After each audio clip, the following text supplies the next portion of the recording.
आदरणीय दर्शकवृन्द सबैमा मेरो नमस्कार। म सुनिल कुमार। दर्शकवृन्द, अहिले म कोशी प्रदेश अन्तर्गतको यो रङ्गेली नगरपालिका वाडा नम्बर 7 अवस्थित संसारी माता मन्दिरको परिसरमा उपस्थित छु र यो मन्दिरको महिमाको बारेमा, इतिहासको बारेमा केही दुई शब्द राख्न गइरहेको छु, जानकारी गराउन गइरहेको छु।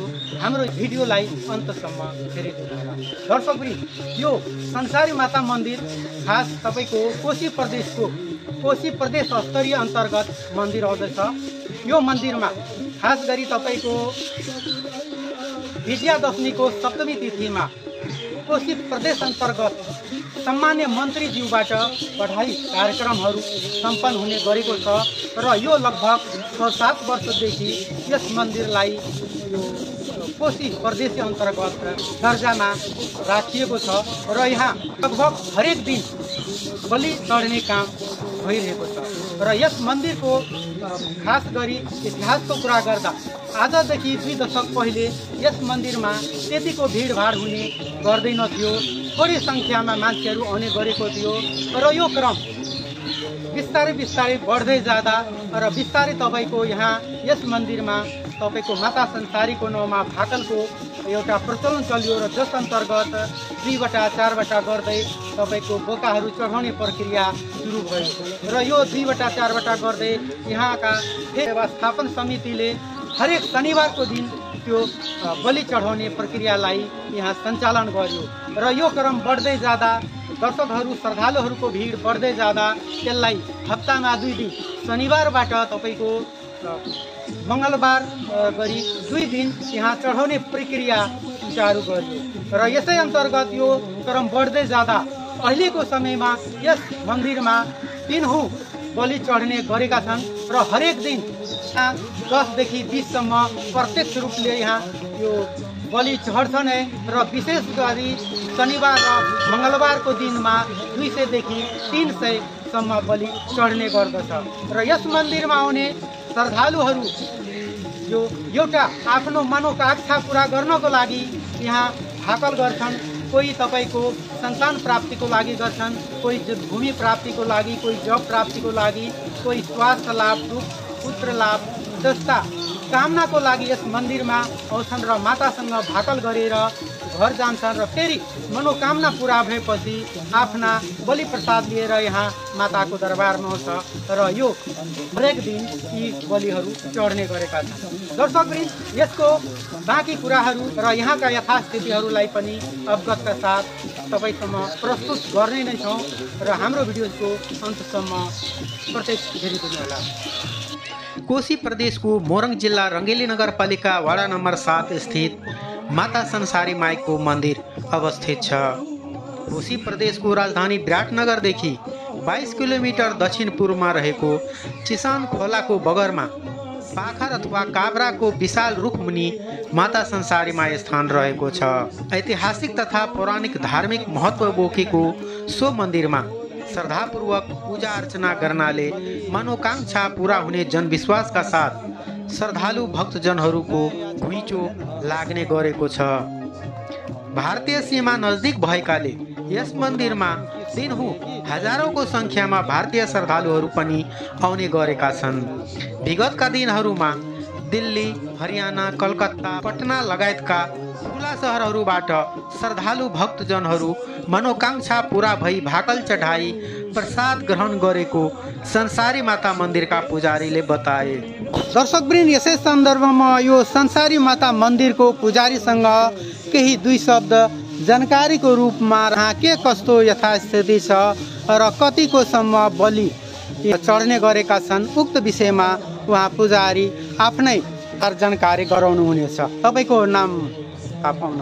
नमस्कार, मेरो नाम होमनाथ अधिकारी। म यहाँ पत्री संसारी 6 नम्बर वार्डबाट हो हैन। अब मैले चाहिँ यहाँ पुजारी भएको अहिले 1 वर्ष लगभग भयो। विशेष गरेर यहाँ भनेको अब शनिबार मङ्गलबार विशेष गरेर यहाँ बलि हुन्छ हैन। अब कस्तो हिसाबले हुन्छ भन्नुहुन्छ भने बिहान 6:30 बजे 7 बजेबाट बलि स्टार्ट भएपछि एकैचोटि 3-3:30 बजे बलि बन्द हुन्छ। अब जस्तो हाम्रो मन्दिर भनेको चाहिँ 11:45 मा बन्द हुन्छ, 1 घण्टाका लागि 12:45 1 बजे खुल्छ फुले पछाडि पनि बलिहरू हुन्छन्। अब त्यस्तो विभिन्न ठाउँबाट आउनुहुन्छ, नेपालबाट लगायत भारतबाट होइन। अब उहाँहरू आइसके पछाडि सुरुमा आउँदाखेरि उहाँहरूले कब्ला गर्नुहुन्छ, भाकल गर्नुहुन्छ। अब त्यो भाकल पुरा भइसकेपछि अब कसैको चाँडो भाकल पुरा हुन्छ भने कसैको अलिक लेट हुन्छ होइन। कसैको 3 दिनमा पुरा हुन्छ भने कसैको 3 महिना 9 महिना लगायत 3 वर्षसम्ममा पनि पुरा भएका छन् कतिका। अब यहाँ विशेष गरेर भाकल गर्न आउनेहरू भनेको सन्तान प्राप्तिको लागि होइन, अब पुत्र प्राप्तिको लागि, सन्तान प्राप्तिको लागि, अनि कसैको वैदेशिक रोजगारको लागि काम भइरहेको छैन भने उहाँहरू पनि आएर भाकल गरेर जानुभएको छ। अब उहाँहरूको मनोकामना पुरा भएर चढाएर पनि जानुभएको छ। अब कोहीको भनेको अब बच्चा कुच्चा भए पनि सुस्त मनस्थितिको नबोल्ने लाटोपना भएका बच्चाहरू पनि यहाँ आएर कब्ला गरेर गइसके पछाडि ठिक भएर आएका हामीसँग धेरै उहरू छन्। अब त्यस्तै गरी अब यो मन्दिरमा भनेको शनिबार त प्राय गरेर 250-300 बलि हुन्छ। मङ्गलबारको दिन लगभग अब 100 बलि भइ नै हाल्छ होइन। अरू दिन भनेको अब जस्तो यहाँ विशेष भनेको एकादशी बलि हुँदैन। त्यो दिन पनि श्रद्धालु भक्तजनहरू टाढा टाढाबाट आउनुभयो भनेदेखि हामीले अब बलि लिएर आइसके पछाडि उहाँहरूलाई जान असमर्थ भयो भने यहाँ व्यवस्था पनि छ होइन। अब रहने व्यवस्था छ, रहनेको लागि व्यवस्था छ। उहाँहरूलाई हामीले धेरै त केही दिन सक्दैनौँ होइन। बस्नको लागि एउटा रुम लगायत एक छाक खानाको लागि चामल दाल सब्जी लगायत अरू सबै सामानहरू दिने गरेका छ। अब त्यस पछाडि भोलिपल्ट उहाँहरूको बलि हुन्छ। बलि भइसकेपछि अनि फेरि उहाँहरू बलि गरेर जानुहुन्छ। अब त्यस्तै नै छ यहाँ। अब विशेष यो तपाईँको विचारमा यहाँ दिनहुँ कति त्यो श्रद्धालुहरूको आगमन हुन्छ यहाँ? लगभग दिनहुँ त अब गन्ती त एक्ज्याक्टली हुँदैन र पनि लड्डु परेवा इधर उधर अगडम बगडम गर्ने 5000 मानिसहरू रेगुलरै आउनुहुन्छ। अब त्यसमा 15-20वटा बोका पनि हुन्छन् होइन। अब फेरि यहाँ बलि गरिसकेको प्रसादी बाहिर लान मिल्दैन। पूर्वपट्टि बक्रा खोला छ, पश्चिमपट्टि चिसाङ खोला छ। त्यो दुईटा खोलाको बिचमा यो मन्दिर भएको कारणले गर्दा यो मन्दिरको त्यो लदी खोला टपाएर बलि लान नमिल्ने भएको कारणले गर्दा त्यो प्रसादीलाई सक्ने हिसाबले उहाँहरू आफ्नो इस्टमेट लिएर सरसामानहरू लिएर आउनुहुन्छ। त्यो भएको कारणले गर्दाखेरि चाहिँ अलिकति यहाँ अरू मन्दिरमा भन्दा विशेष भिडै नै देखिन्छ। हस्, धन्यवाद। खुल्ला सिमानाका कारण सीमा वरिपरिका भारतीय श्रद्धालुहरू विशेष गरी मोटरसाइकलमा आउने गरेकोमा स्थानीय प्रशासन एवं ट्राफिकद्वारा अनावश्यक पैसा असुल्ने गरेकोमा आगन्तुक भारतीय श्रद्धालुहरूको गुनासो छ। दर्शकवृन्द, यसै सन्दर्भमा म एकजना भारतीय नागरिकसँग यहाँ कुरा गर्न गइरहेका छौँ जो कि इन्डियाबाट यहाँ प्रसाद ग्रहण गर्नको लागि यस मन्दिरको परिसरमा उपस्थित भएको छ। म उहाँसँग एकैछिन आफ्नो क्यामेरालाई लग्दैछु। कहाँ से आए आप? इंडिया से, बिहार। कहाँ पर? मंदिर अंसारी मंदिर। नहीं, इंडिया से कहाँ? इंडिया से अररिया जिला वर्धा गांव। किस प्रयोजन से यहाँ पर आए हैं? यहाँ मंदिर दर्शन के लिए, यानी भगवान का आस्था है, पूजा पाठ के लिए। पूजा पाठ के लिए आए थे यहाँ पर। मतलब इस संसारी माता मंदिर का बारे में आप पहले से भी जानते थे? जी पहले से पता है कि यहाँ के बारे में सुने कि यहाँ बहुत बढ़िया व्यवस्था है, हर चीज़ है यहाँ पर, शक्ति है। इस उद्देश्य से हम आए यहाँ पूजा करने के लिए। कितने फैमिली लोग आए हैं आप लोग? हम लोग लगभग में आए हैं 10। तो यहाँ का मतलब मंदिर परिसर का जो भी यथास्थिति हो, आपको कैसा लगा यहाँ का व्यवस्थापन?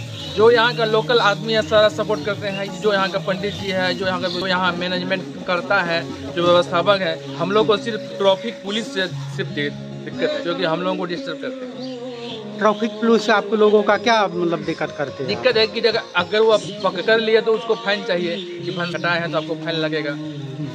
500 रुपया देना पड़ता है हम लोग को। मेन परेशानी यहाँ का आदमी से नहीं है, पुलिस से है, पुलिस प्रशासन से। तो आप लोगों का ये भी गलती है ना कि जैसे कि आप लोग बॉर्डर पार करते हैं तो अपना हेलमेट जो है आप लोग ले गार्ड में लगा करके घूमते हैं। नहीं, एक ट्रैफिक का नियम होता है कि आप कहीं भी जाइए कम से कम हेलमेट लगा के जाइए। नहीं, हम लोग सारा चीज लगाते हैं, हेलमेट, ड्राइवरी लाइसेंस, RC, सारा चीज लगाते हैं। उसके अलावा पुलिस को चाहिए भंसार, जो कि भंसार इस क्षेत्र में नहीं है अवेलेबल। वो जोगबनी जाना पड़ता है, जोगबनी जाने के लिए बहुत दूर पड़ता है हम लोग का। इसीलिए सबसे ज्यादा परेशानी हम लोग को पुलिस प्रशासन से है। मंदिर कमेटी और यहाँ का आदमी से हम लोग को कोई परेशानी नहीं है।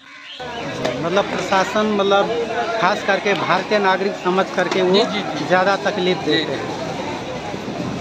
इस मंदिर का बारे में आप कुछ बता सकते हैं? जी, ये मंदिर से जो भी आदमी मनोकामना करते हैं उनका पूरा होता है, जिसका इस वजह से भारत के लोग आते हैं अपना आस्था ले करके, और यहाँ जो भी कार्यक्रम करते हैं। मंदिर बहुत शक्ति है, पावर है, नाम है। आप अपना नाम नहीं बताए। मेरा नाम बुद्धदेव भारती, बरदहा, बिहार, अररिया जिला। जी धन्यवाद। दर्शक